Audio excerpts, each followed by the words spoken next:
Hi everyone. So in our last video, we looked at setup and requirements that are needed to deploy a Spring Boot Java app on Google Kubernetes engine, right?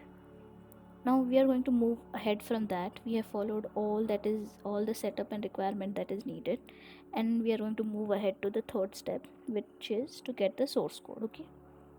What is this third step is to get the source code.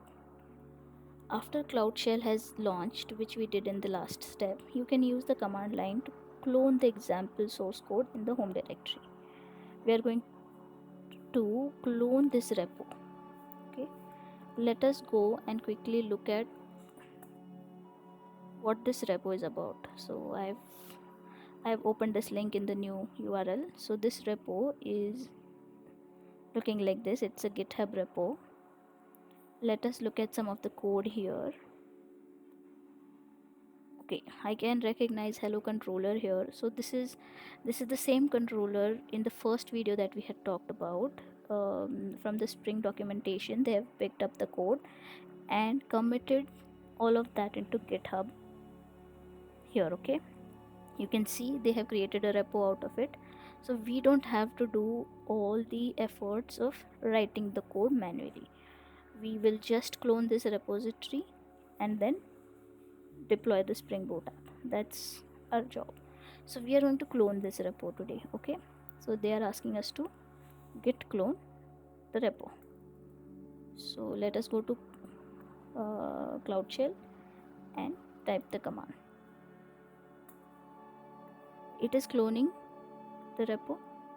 So let us see if the repo has been cloned successfully. Let's do an ls. Okay, we can see GS Spring Boot here. Okay, let me clear the screen. And the next command they have asked me to execute is cd. So what they're asking me to do is get inside GS Spring Boot and then complete folder inside it. It is just like a folder structure. Okay, so cd gs then cd complete. I went one by one, but you don't have to do that.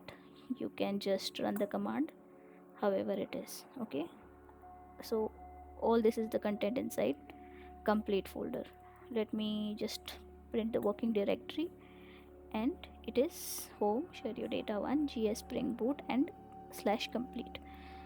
Okay, let me clear the screen. So we have completed the third step, and that is getting the source code. We have got the source code from GitHub, and we have gotten inside the project in the complete folder. Okay, in the next step we are going to locally run this application. So let us go to step number 4, which is to locally run the application. To locally run the application, we have to first make sure that Java home is set to the correct version, right? So let us go to the Cloud Shell again and run the command. It is saying the first step is to make sure Java home is set to correct version. So to do that, it is saying run this command export Java home.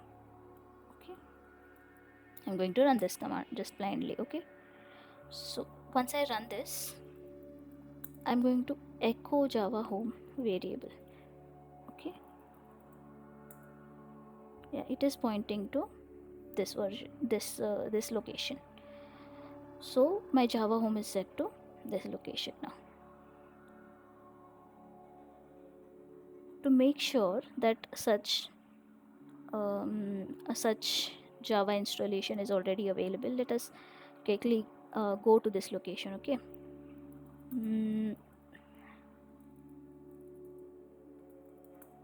okay, I am at root right now.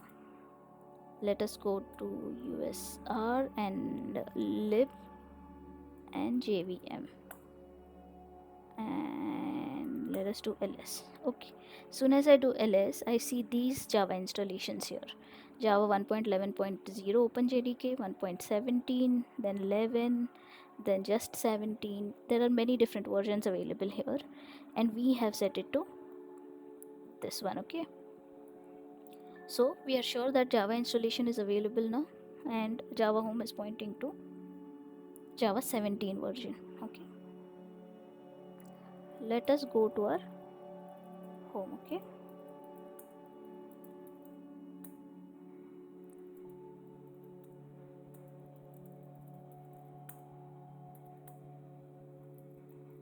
clear, and I'm going to echo Java home just once more.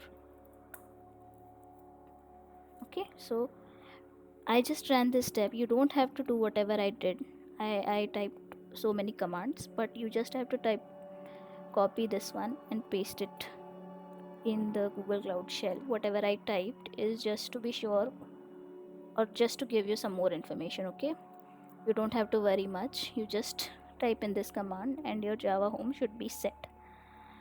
Now the next step is you can start the Spring Boot app normally with the Spring Boot plugin. So I just have to take this now, this command now, run it here. Okay, so what is this going to do is it is going to do Maven run with skipping the tests. See, it is going to skip the tests and then run the Spring Boot application as well. Let's go there and check if the Spring Boot application is running. So these look like the beans which are deployed. Okay, yeah, it is saying started application in 2.866 seconds, and Tomcat is started on port 8080. Okay, so the application is deployed and application is running. A third step is after the app starts, click on the web preview in the Cloud Shell toolbar and select preview on port 8080. Let's do that. See here, web preview. Let's click on this button here and say preview on port 8080. As soon as you do that, see this in the hello controller, this one was mapped, this message was mapped, right? This message was to be returned. We are seeing that message only now. So we have completed the fourth step also, and they say a tab in your browser opens and connects to the server you just started. So we have seen this screen, we have seen until this screen now. So we have completed until fourth step. We will go on to the next step in the next video.